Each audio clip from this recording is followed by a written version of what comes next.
What is going on, guys? We are now in October. That means the weather is getting a little bit cooler. In this video, I want to go over a couple different things you can still plant right now, and it'll still grow pretty well. Let's get to it.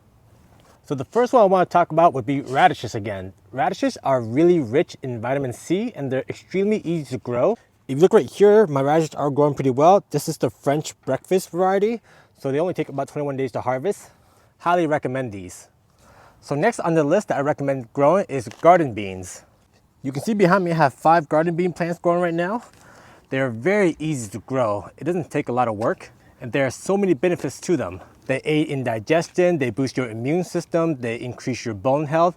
There are so many benefits to them, so I do recommend you guys growing some of these. Next on the list are okras. These are some of my favorite things to eat.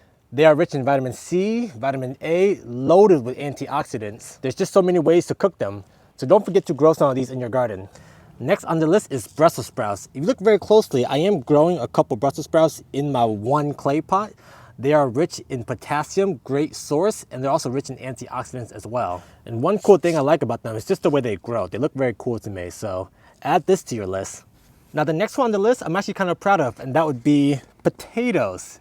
This is my first time getting potato slips. They are extremely rich in vitamins, minerals, antioxidants, you name it, they got it.